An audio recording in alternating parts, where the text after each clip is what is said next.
Yes, sir. YouTube, once again, it's Kennard Vernon Stewart here for the podcast. We're talking Auburn football. Gus Malzahn out at Auburn.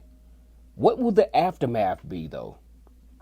Now, do I think it was the right decision? Of course I do.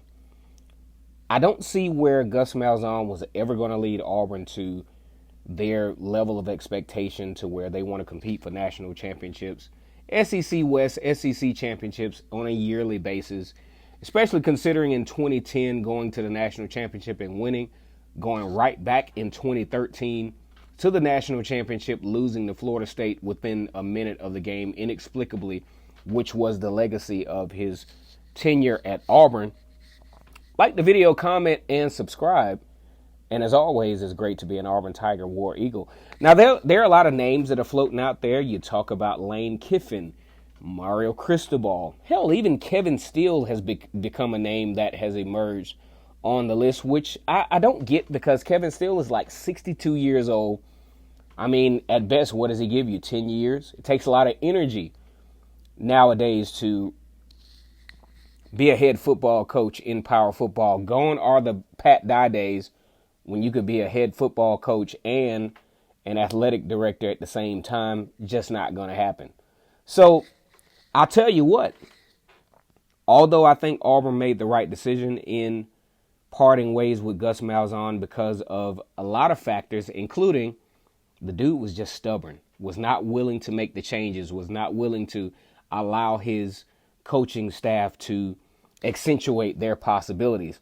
I think it started with even with Rhett Lashley. During times, Rhett Lashley actually called good plays. But Gus Malzahn had to have his hand in it. He had to have his hand in it. He had to be a part of why Auburn was successful when, as a head coach, unless you're going to be a Dan Mullen type of guy, to where you are a profound play caller, you are a patient play caller, then it's not going to work. Gus Malzahn likes the big play. He likes the quick hitter.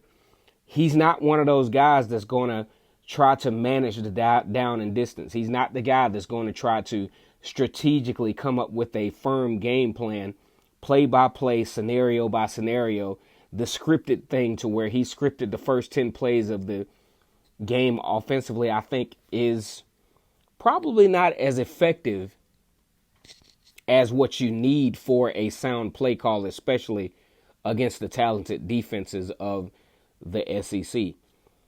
But who does Auburn pick, though? You talk about a $21 million buyout. They owe Auburn, they owe Gus Malzahn about $10 million in 30 days. You got to pay that. Then you look at the prospect of, you got some assistants that have just recently renewed their contracts. You got to maybe buy them out too. So how does Auburn manage this? I'm going to tell you, we're going to go into a couple of things that I think was a part of Gus Malzahn's demise. Is number one, spent about 11 years as a high school coach. Brought that mentality to Power 5 football. Had a successful run as an offensive coordinator at Auburn in 2009 and 2010. But who wouldn't have been successful with Cam Newton as your quarterback? Goes over to Arkansas, wins the Sun Belt Conference. A lot of folks argue, say, hey, he was already set up to be successful there. Comes back to Auburn, goes to the national championship, loses within a minute left against Florida State after being up 21-3. He promises the Auburn fan base that he would be back next year.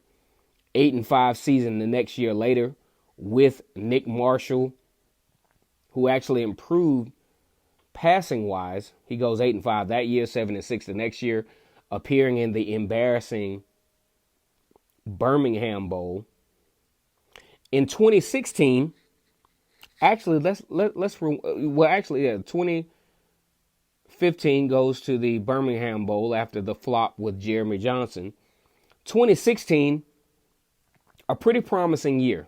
Had a nice run. Thought that this could possibly be the first time that any team in the college football playoff era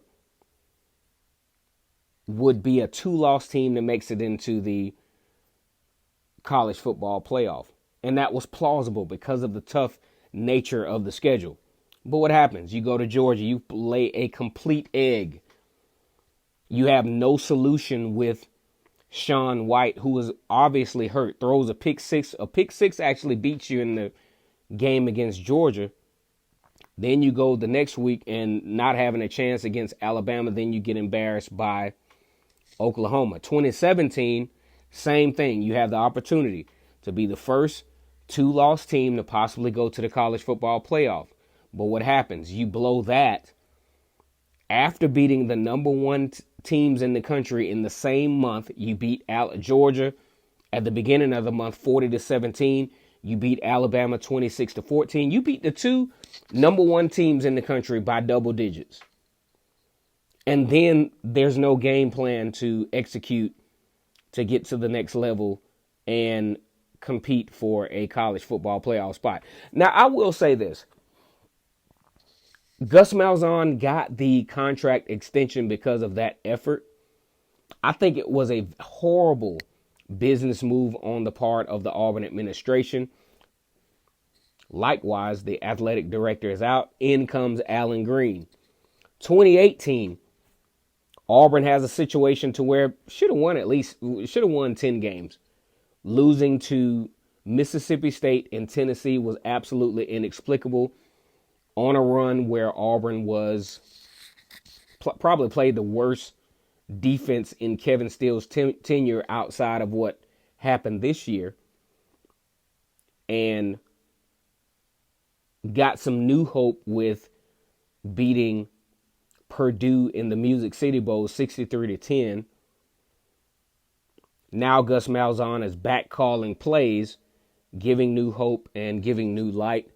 Now, here's where I think the straw that broke the camel's back. We didn't see it then, but we now saw it once everything played out. Auburn was in a quarterback battle with Bo Nix and Joey Gatewood. Here's how that thing should have happened.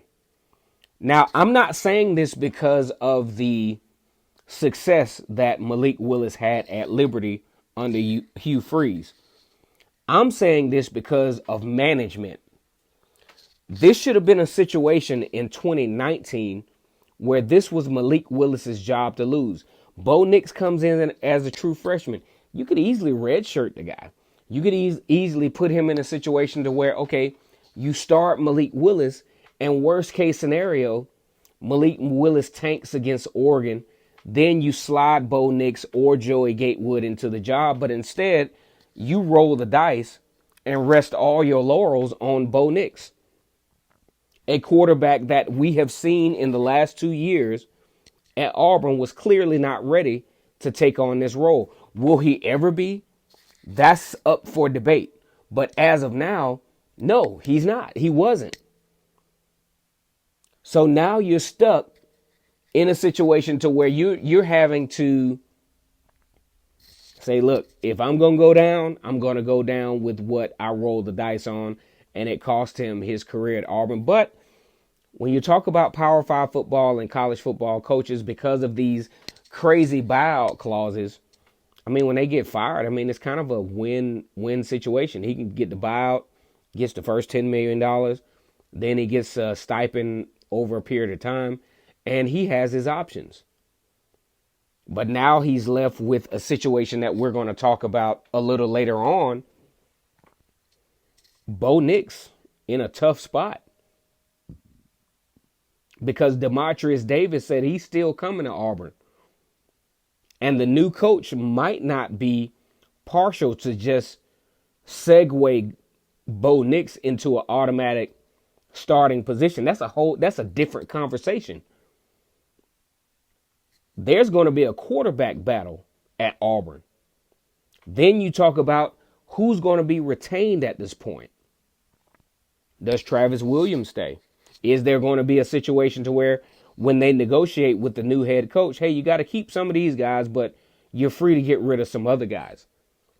So it's going to be very interesting how Auburn handles this. And I'm going to be honest with you. They really are not in a position at this stage of the game to where they can really screw this up, because you put a lot of money on the table to get rid of a guy that had a 21,000 bounty on his head that you owe to him, and then you bring in as your one of your top candidates is Kevin Steele.